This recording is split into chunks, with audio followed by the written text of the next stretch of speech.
కాంగ్రెస్ అగ్రనేత సోనియా గాంధీ మళ్లీ అస్వస్థతకు గురయ్యారు. సిమ్లాలో ప్రియాంక గాంధీ కుటుంబంతో కలిసి వేసవి సెలవులు గడిపేందుకు వెళ్లిన సోనియా గాంధీ ఆరోగ్యం క్షీణించింది. దీంతో సిమ్లాలోని ఇందిరాగాంధీ మెడికల్ కాలేజ్ ఆసుపత్రిలో ఆమెకి చికిత్స అందిస్తున్నారు. సీనియర్ వైద్యులు సోనియాకు ఎంఆర్ఐ పరీక్షలతో పాటు ఇతర వైద్య పరీక్షలు నిర్వహించారు. కాంగ్రెస్ సీనియర్ నాయకురాలు, మాజీ అధ్యక్షురాలు సోనియా గాంధీ ఆరోగ్యం సిమ్లాలో క్షీణించింది. శనివారం ఆమెను ఇందిరాగాంధీ మెడికల్ కాలేజ్ అండ్ హాస్పిటల్లో చేర్పించారు. అక్కడ ఆమెకు క్రమం తప్పకుండా ఆరోగ్య పరీక్షలు నిర్వహిస్తున్నారు. వైద్యులు ఈసీజీ, ఎంఆర్ఐ వంటి పరీక్షలు నిర్వహించారు. ప్రస్తుతం మాజీ కాంగ్రెస్ అధ్యక్షురాలి పరిస్థితి నిలకడగా ఉందని వైద్యులు చెబుతున్నారు. సోనియా గాంధీ తన సెలవులను గడపడానికి సోమవారం సిమ్లా చేరుకున్నారు. ఆమె చరబ్రాలోని తన కుమార్తె, కాంగ్రెస్ ప్రధాన కార్యదర్శి ప్రియాంక గాంధీ వాద్రా ప్రైవేట్ నివాసంలో ఉంటున్నారు. కానీ ఆమె ఆరోగ్యం అకస్మాత్తుగా క్షీణించడంతో ఆమెను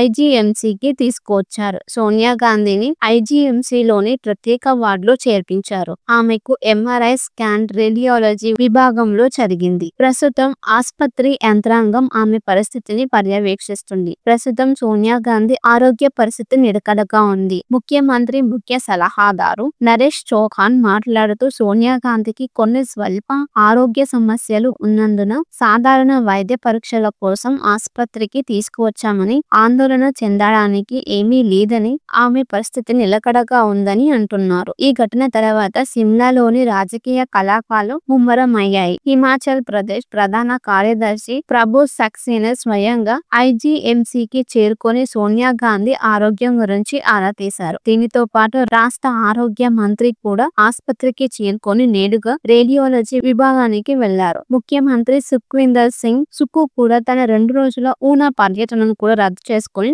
సిమ్లాకు బయలుదేరారు. సోనియా గాంధీ సంరక్షణ కోసం అవసరమైన ప్రతి వైద్య సదుపాయాన్ని అందుబాటులో ఉంచినట్లు ఆసుపత్రి వర్గాలు కూడా తెలిపాయి. మరోవైపు ఆసుపత్రి ప్రాంగణంలో భద్రతను కట్టుదిట్టం చేశారు. వీవీఐపీల కదలికల కారణంగా సాధారణ ప్రజలు కదలికలపై ఆంక్షలు విధించారు. కాంగ్రెస్ నాయకులు, మద్దతుదారులు ప్రస్తుతం సోనియా గాంధీ ఆరోగ్యంపై ఆందోళన వ్యక్తం చేస్తున్నారు. పరిస్థితిని పరిశీలిస్తే ఐజీఎంసీ వైద్యులు ప్రత్యేక బృందం సోనియా గాంధీని నిరంతరం పర్యవేక్షిస్తున్నాయి. ఆమె ఆరోగ్యం పరిస్థితిపై హెల్త్ బులెటిన్ త్వరలోనే అందే అవకాశం ఉంది.